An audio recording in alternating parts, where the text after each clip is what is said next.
One of the things I loved about becoming an atheist is how different atheists live their lives compared to Christians. Christianity, there was just always an expectation and a lot of social ostracism and shame if you didn't live up to them. So for me, number 41 being marriage isn't every couple's goal. Lifelong partnerships, even ones that never go to the altar, are important. I mean, we've talked about heterosexual, monogamous relationships. We've talked about ethical non-monogamy. We've talked about people who have traditional lifelong partnerships that have no inkling of marriage. What we're going to do now is we're going to talk about lifelong partnerships among non-straight people. History is important because when you learned before 2015, anyone who was not heterosexual or cis could not marry anyone they wanted. And by anyone, I mean any race, any gender, anything that wasn't heterosexual. So history's taught us that bigotry is always alive and well. And imagine being non-heterosexual, being gay, lesbian, trans, non-gender, bi, you name it, and you wanted to marry someone, but legally you couldn't. And during some times and places, it was illegal to live that way or to have the desire to be married. And the only thing that these groups of people who didn't have equal protection under the law, the only thing they could do is have a legal partnership by making their partner, their life partner, their POA, their beneficiary, person that would inherit and benefit from medical and life insurance policies, a living will. And this was the only way that someone's life partner who was of the same gender, or maybe even before interracial marriage was allowed in the 60s, this is the only way the law would protect the interests of their partner without it being viewed as a marriage. And that's why gay marriage and all marriage is important to some people, because of the privileges and the legal protection that it provides people. That's why it's important. It's not important to me per se, because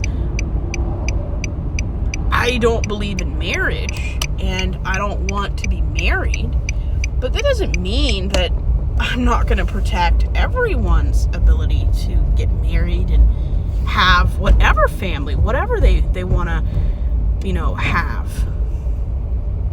That's just the way I live. Everyone is deserving of whatever life and comfort they want. And if that protection can be upheld due to gay marriage existing, then I think it's a wonderful thing. Does that mean I'm going to have a non-heterosexual union? No, because I'm not non-heterosexual. The way my brain works, I'm a heterosexual, non-traditionalist, non-conformist kind of heterosexual cis person.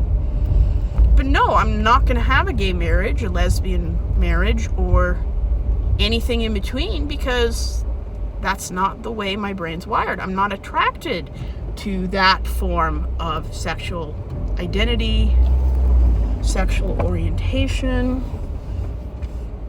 It's just not the way I live my life.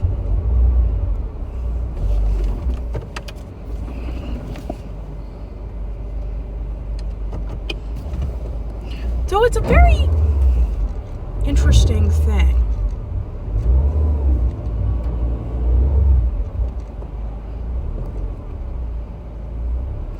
So, just because I can't have a marriage with the same member of my gender or orientation does not mean I'm going to stop protecting and educating people about the joy, happiness, and fulfillment people find in gay marriage.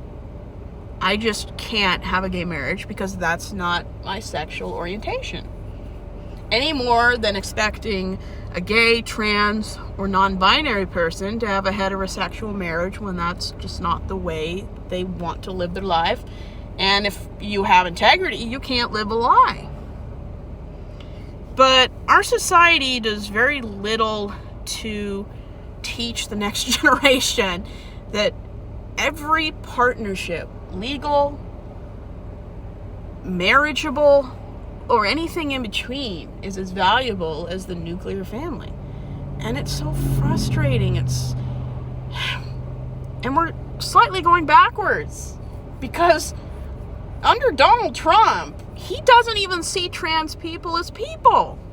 And it's so frustrating. And at some point, our society is going to have to make a decision between never will we ever vote for someone like him again, or we're going to go the other way and the next generation is going to be more bigoted than the last. Hopefully, we all go with the first option, or at least the majority of America goes with the first option. But these days, who knows? Who knows? People vote so far away from what's in their best interest. Who knows? So we'll just have to wait and see. And hopefully every generation does a little bit better than the last. And really, that's all we can hope for.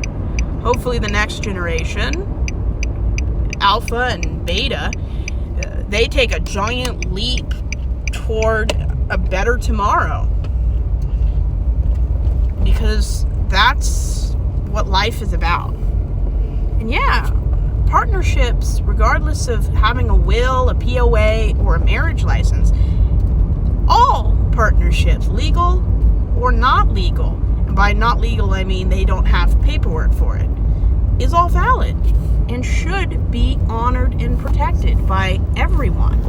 And if people don't, can't, or won't, that doesn't make you a very good person.